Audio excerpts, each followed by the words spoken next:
The Yellow Trucking Company. If you've ever spent time on the highway, you've seen these trucks. They're literally everywhere. Yellow Trucking is the third largest trucking company in the entire country. They are giants in the transportation sector. They specialize in LTL, less than truckload deliveries. LTL companies are what you need to get products across the country.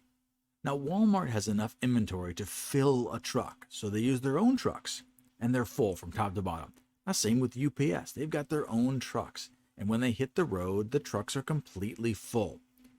But what about a company that needs to send one large item across the country? Perhaps a rebuilt tractor engine, or palletized goods, like maybe an industrial embroidery machine, machine parts, electronics, even furniture. How do you think that handcrafted wooden chair that you purchased on Etsy gets from Pennsylvania to Florida? That's being shipped by an LTL carrier. In essence, these type of shipping companies keep USA supplied with products at every level. It allows thousands of small companies to supply goods to millions of buyers. They are the lifeblood of the country. And I'm not exaggerating how important this service is to keeping the country alive. Yellow Trucking was the third largest trucking company. And a few days ago, they shut down and stopped all activity. They locked the doors, told the truck drivers to stay home. 30,000 people lost their jobs in the blink of an eye. Kinda. Now, this bankruptcy was actually a very long process, but the business ended in two ways. Slow at first, then all of a sudden.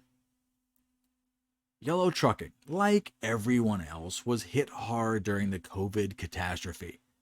When they were struggling, they got one of those PPP loans to keep the business alive.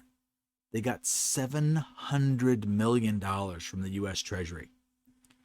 But Yellow Trucking was a sick company well before COVID. Let's go back to 2009.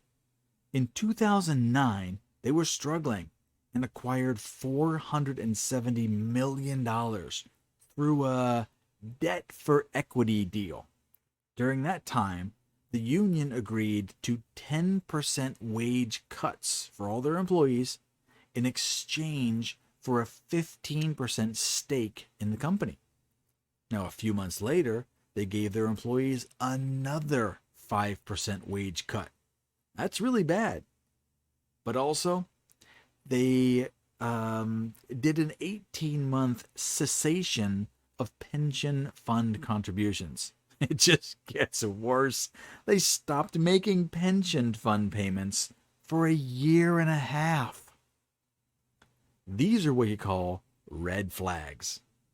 I don't know about any of you, but if your employer cuts your wages twice in 1 year, but offers you a lottery ticket in the form of partial ownership in a sinking ship, would you stay there or would you start looking for some new opportunities immediately? Well, I know what I would do.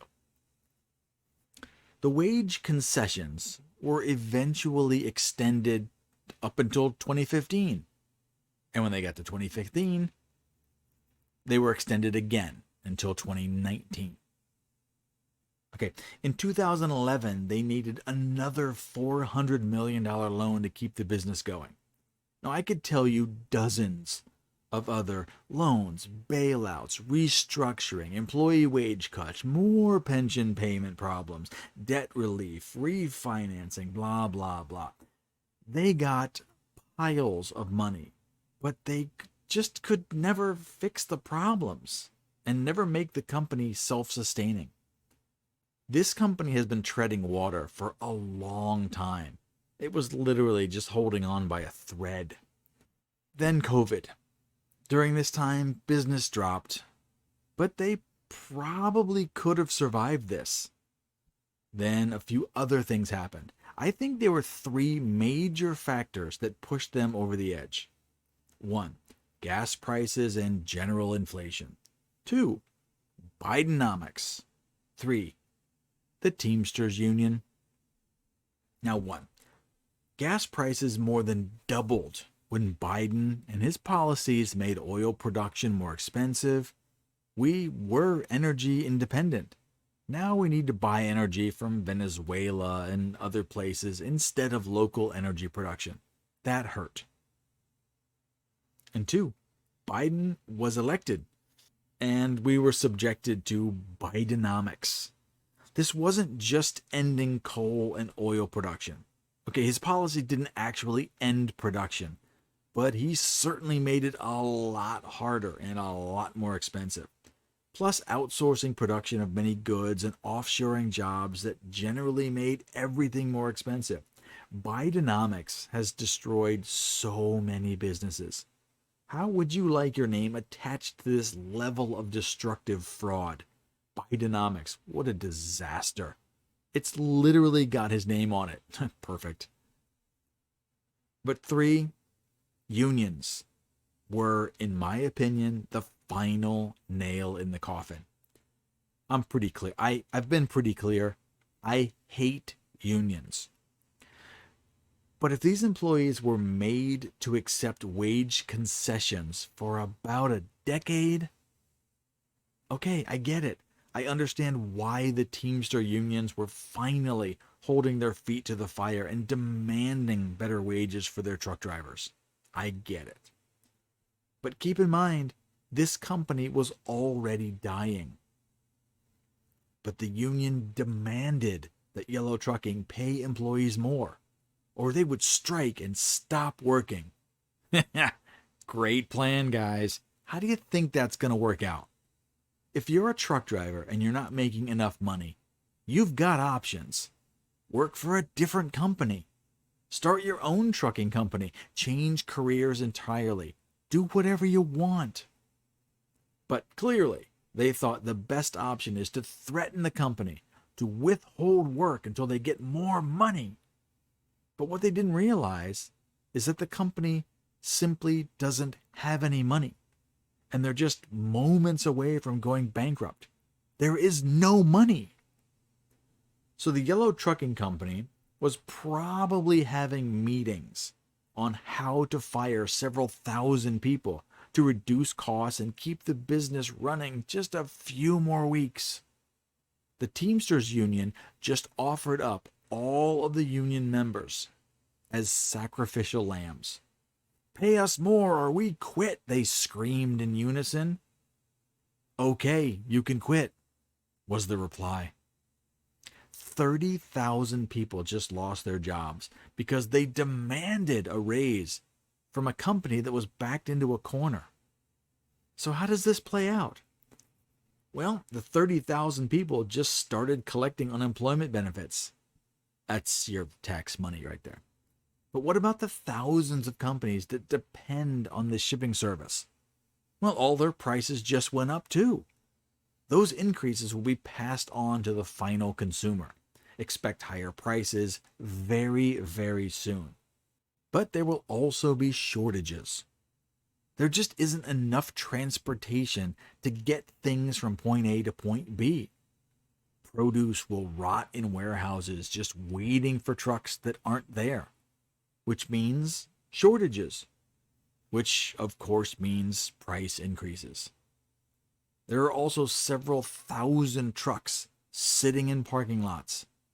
They're going to need to be sold in a hurry to settle the debts. That probably means auction prices.